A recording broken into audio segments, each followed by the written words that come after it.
श्री मात्रे नमः। कालरात्रि महारात्रि मोहरात्रि च दारुणे। ये मंत्र दुर्गा सप्तशती से लिया गया है। यह मंत्र 4 महत्वपूर्ण रात्रियों की महिमा को दर्शाता है जो साधना की दृष्टि से अत्यंत शुभ माना जाता है। कालरात्रि यानी दीपावली की रात, जो अज्ञानता और अहंकार का नाश कर ज्ञान का प्रकाश फैलाता है। महारात्रि यानी कि महाशिवरात्रि, जब शिव तत्व जागृत होता है और साधक अपनी चेतना को शिवमयी बना सकता है। मोहरात्रि यानी कृष्ण जन्माष्टमी, जब मोह का नाश कर भक्ति का मार्ग प्रशस्त होता है। दारुण रात्रि यानी कि होली की रात, जब समस्त बुराइयां, नकारात्मकता और असुरिक प्रवृत्ति को अग्नि में समर्पित कर आत्मशुद्धि की ओर बढ़ा जाता है। होली की रात केवल रंगों का उत्सव नहीं, बल्कि एक आध्यात्मिक अनुष्ठान है जिसमें पुराने नकारात्मक ऊर्जा को जलाकर नया सृजन का आरंभ किया जाता है। हम पुरानी लकड़ियां और गोबर के खंड जलाकर प्रतीकात्मक रूप से यह दर्शाते हैं कि पुराने दोषों को त्याग कर नवी ऊर्जा को अपनाना ही जीवन का असली उद्देश्य है। यह दारुण रात्रि आत्मा को जागरण और साधना के लिए अत्यंत फलदायक है। नमस्कार दोस्तों, कथा अमृतम चैनल में आप सबका दिल से स्वागत है। इस वर्ष रंग और उल्लास का पर्व होली 13 मार्च को धूमधाम से मनाया जाएगा। धूलिवंदन का उत्सव 14 मार्च को होगा, जब रंगों की बौछार से प्रेम की भावना प्रकट की जाती है। वहीं भक्ति भाव और आनंद से भरपूर रंग पंचमी 19 मार्च को मनाई जाएगी, जो इस पर्व का अंतिम सुंदर पड़ाव होगा। भारत के विभिन्न क्षेत्रों में होली की कथा अलग अलग रूप से प्रचलित है। जहां उत्तर भारत में इसे प्रहलाद और होलिका की कहानी से जोड़ा जाता है, वहीं ब्रिज और मथुरा में कृष्ण और राधा से जोड़ा जाता है। तो आइए इन दोनों कहानियों को जानें। सत्य को जलाया नहीं जा सकता और असत्य कभी टिक नहीं सकता। सृष्टि के प्रारंभ से ही धर्म और अधर्म, सत्य और असत्य के बीच संघर्ष चला आ रहा है। जब जब अधर्म बढ़ा, तब तब कोई न कोई सत्य का रक्षक जन्मा और भगवान ने स्वयं हस्तक्षेप कर धर्म की स्थापना की। होलिका दहन को भी इस शाश्वत सत्य की विजय गाथा है। बहुत समय पहले असुरों का एक महाशक्तिशाली राजा था, हिरण्यकश्यप। अपने भाई हिरण्याक्ष की मृत्यु का प्रतिशोध लेने के लिए उसने भगवान विष्णु के विरुद्ध घोर तपस्या की। उसकी कठोर तपस्या से प्रसन्न होकर ब्रह्मा जी ने उसे वरदान दिया, वह किसी मनुष्य द्वारा मारा नहीं जा सकता, ना ही किसी पशु द्वारा। ना वह दिन में मरेगा, ना रात में, ना घर के अंदर ना बाहर, ना आकाश में ना धरती पर, ना किसी अस्त्र से ना किसी शस्त्र से। इस वरदान से अजय बनकर हिरण्यकश्यप ने पूरे संसार में आतंक मचा दिया। उसने अपने आप को भगवान घोषित कर दिया और विष्णु भक्ति पर प्रतिबंध लगा दिया, परंतु नियति को तो कुछ और ही मंजूर था। हिरण्यकश्यप का ही पुत्र प्रहलाद बचपन से ही भगवान विष्णु का अनंत भक्त था। वह हर समय नारायण नारायण का जाप करता था। हिरण्यकश्यप ने अनेक उपाय किए कि प्रहलाद विष्णु भक्ति त्याग दे, लेकिन वह अड़िग रहा। अपने पुत्र के इस व्यवहार से क्रोधित होकर हिरण्यकश्यप ने उसे मारने के अनेक प्रयास किए।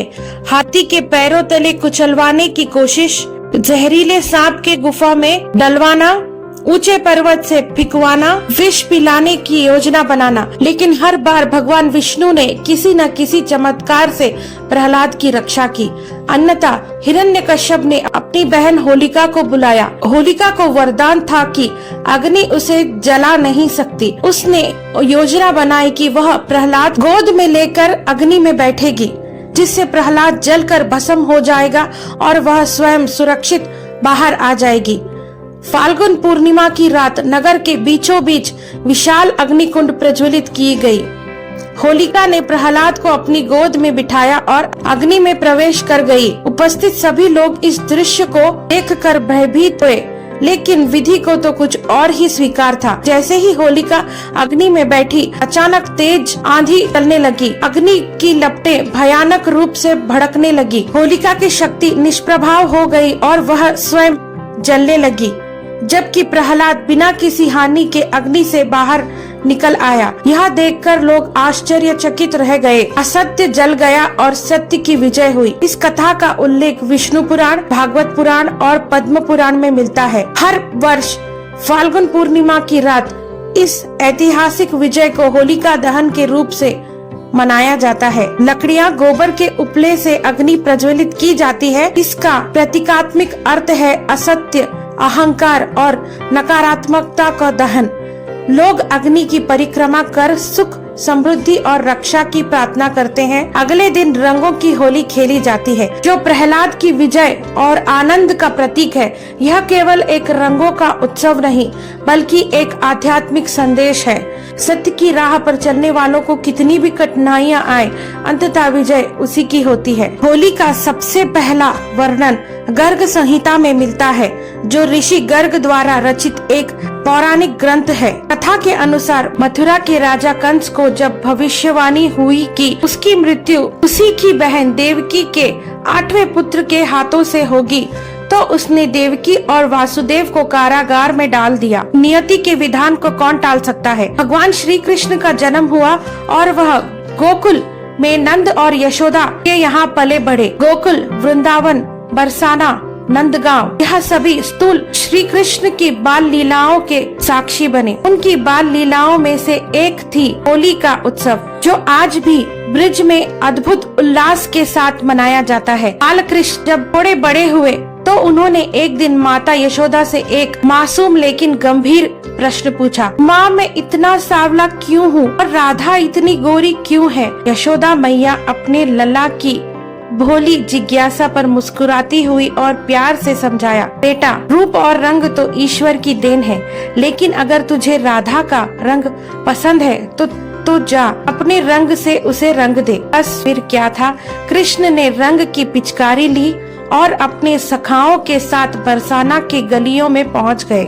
बरसाना में जब गोपियां राधा जी के साथ खेल रही थी, तभी कृष्ण और उनके सखा वहां पहुंचे। उनकी आंखों में शरारत थी और हाथों में गुलाल। जैसे ही उन्होंने राधा जी को देखा तो अचानक उनके ऊपर गुलाल उड़ेल दिया। राधा और उनकी सखियां आश्चर्यचकित रह गयी। पहले तो सभी नाराज हुए, लेकिन फिर उन्होंने भी श्री कृष्ण और उनकी सखाओं पर गुलाल डाल दिया। इस तरह ब्रिज में रंग की होली की शुरुआत हुई। और राधा और उनकी सखियां इतनी सरलता से हार मानने वाली नहीं थी। राधा ने कहा, अभी तो तुमने हम पर रंग डाल दिया, अब देखो हम तुम्हारा क्या हाल करते हैं। सखियां लाठियां लेकर दौड़ी और कृष्ण तथा उनके सखाओं को भगाने लगी। सभी गौलियां भागते छिपते, लेकिन सखियों की लाठियों से कोई बच नहीं सका। कृष्ण भागते हुए बोले, अरे मैया, देखो ये गोपियां हमें मार रही है। यशोदा मैया हंसते हुए बोली, बेटा, तुमने पहले उन्हें रंगा, अब तुम ही बचो। इस घटना के बाद से ही बरसाने की लाठी मार होली की परंपरा चली आ रही है, जहां आज भी महिलाएं पुरुष को प्रेम पूर्वक लाठियों से मारती हैं और पुरुष ढाल लेकर बचने का प्रयत्न करते हैं। अब राधा और कृष्ण के बीच यह रंग की होली का प्रेम पूर्वक खेल हर साल मनाया जाता है। पहले नंदगांव के गौली बरसाना आते हैं और गोपियां उन्हें लाठियों से भगाती हैं। फिर बरसाना की गोपियां नंदगांव जाती है, जहाँ कृष्ण और उनके सखा उन्हें रंग डालकर स्वागत करते हैं। यह परंपरा आज भी निभाई जाती है। बरसाना और नंदगांव की होली विश्व प्रसिद्ध हो चुकी है। एक अन्य कथा के अनुसार वृंदावन में जब श्री कृष्ण और राधा के बीच प्रेम पूर्वक रास था, अब देवता भी पुष्प वर्षा करते थे। इसीलिए आज भी वृंदावन में आके बिहारी मंदिर में फूलों की होली खेली जाती है, जहां गुलाल और रंग की जगह फूलों की वर्षा की जाती है। होली केवल एक धार्मिक पर्व नहीं, बल्कि सामाजिक सौगात, क्षमा, मेल मिलाप और नए संबंध की शुरुआत का पर्व भी है। इस दिन लोग पुराने झगड़े भूलकर एक दूसरे को रंग डालते हैं और मिठाइयाँ खिलाते हैं। होली के दिन गुजिया, मालपुए, ठंडाई और भांग विशेष रूप से प्रसाद के रूप में ग्रहण किया जाता है। उत्तर प्रदेश में होली कवि सम्मेलन भी होता है, जहां हास्य और रंग की महफिल सजती है। होली के ठीक 5 दिन बाद रंग पंचमी मनाई जाती है। विशेष रूप से महाराष्ट्र, मध्य प्रदेश, उत्तर भारत में इसका बहुत महत्व है। यह दिन देवी देवताओं को समर्पित मनाया जाता है। यहाँ रंगों से वातावरण को शुद्ध और सकारात्मक ऊर्जा से भरने की परंपरा है। इंदौर में रंग पंचमी का उत्सव प्रसिद्ध है, जहाँ लोग ढोल नताशे के साथ सड़क पर रंग की बरसात करते हैं। इसे गेर यात्रा कहा जाता है। इस दिन को होली का अंतिम पड़ाव भी माना जाता है। भारत के अलावा भी नेपाल, बांग्लादेश, पाकिस्तान, मॉरिशस, दक्षिण अफ्रीका जैसे देशों में भी भारतीय मूल के लोग होली का त्योहार पूरे हर्ष उल्लास के साथ मनाते हैं। होलिका दहन केवल एक धार्मिक अनुष्ठान नहीं बल्कि धर्म, प्रेम और भक्ति का अमर गाथा है। यह हमें सिखाती है कि अहंकार और अधर्म का अंत निश्चय है। सत्य, भक्ति और समर्पण से बढ़कर कुछ नहीं। हर युग में होलिका जलती रहेगी और प्रहलाद बचते रहेगा। तो आइए इस होलिका दहन पर हम भी अपने भीतर के नकारात्मकता, अहंकार को अग्नि में समावित कर नवजीवन की ओर बढ़े। आप सबको होली की हार्दिक शुभकामनाएं। पानी बचाइए और मजे करिए। हर हर महादेव। धन्यवाद।